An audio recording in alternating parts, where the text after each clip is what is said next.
This is not a legend. It's a true story of vengeance written in steel and fire. In this episode of Unforgiven, we uncover the jaw-dropping story of Mariya Oktyabrskaya, a Soviet woman who turned personal loss into lethal power. When Nazi forces killed her husband during World War II, Mariya didn't weep quietly. She bought a T-34 tank with her own money, named it Fighting Girlfriend, and joined the Red Army to exact her revenge. This wasn't symbolic. She was trained, armed, and personally drove that tank into battle, taking out enemy soldiers, bunkers, and reclaiming her dignity through destruction.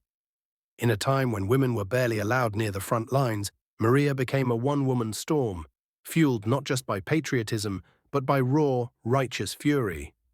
What drives someone to turn grief into firepower? How far can love and loss push a human soul into war? And what legacy did Mariya leave behind? This is not just history, it's a revenge story for the ages.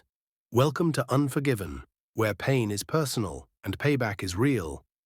Mariya Oktyabrskaya, who bought a tank and fought the Nazis to avenge her husband. During the Second World War, an estimated 800,000 Russian women served in the Red Army, and Mariya Oktyabrskaya was one of them. But more than a patriotic calling, Oktyabrskaya's military service was the consequence of her husband's death at the hands of Nazis. Mariya Oktyabrskaya came from a Crimean peasant family, had a deep sense of loyalty to the USSR, and was a firm believer in communism. Her sense of duty arguably deepened after she married an army officer named Mariya Oktyabrskaya. "Marry a serviceman and you serve in the army," she once declared. When her husband was killed fighting against the Nazis in Kiev, instead of giving in to her grief, Oktyabrskaya found another way to cope: revenge. She sold all her belongings and bought a T-34 tank, which she christened Fighting Girlfriend, so she could kill the Nazi invaders. In order for her to make sure that she would be the one behind the wheel of the tank, Oktyabrskaya reportedly made her case to Joseph Stalin himself.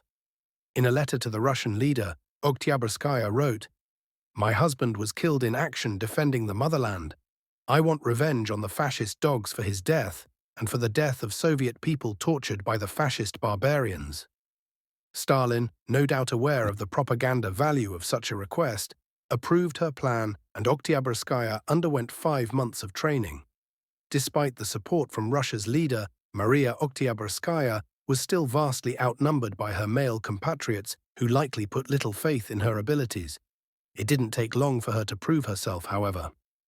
In her first tank battle in October 1943, Fighting Girlfriend was the first tank to breach enemy lines, and Oktyabrskaya proceeded to wreak absolute havoc against German troops, crushing many under the treads of her T-34.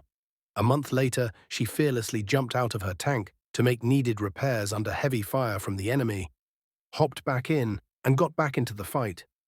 For Mariya Oktyabrskaya, the horrors of war only strengthened her resolve. "I've had my baptism by fire. I beat the bastards. Sometimes I'm so angry I can't even breathe," she wrote in an emotional letter to her sister. Mariya Oktyabrskaya died fighting the Nazis a few months later in January 1944 during the Red Army's Leningrad-Novgorod offensive. That was the epic story of a woman who brought a tank to avenge her husband. If you're interested in unusual stories of revenge, follow us on our channel, Unforgiven True Revenge Stories.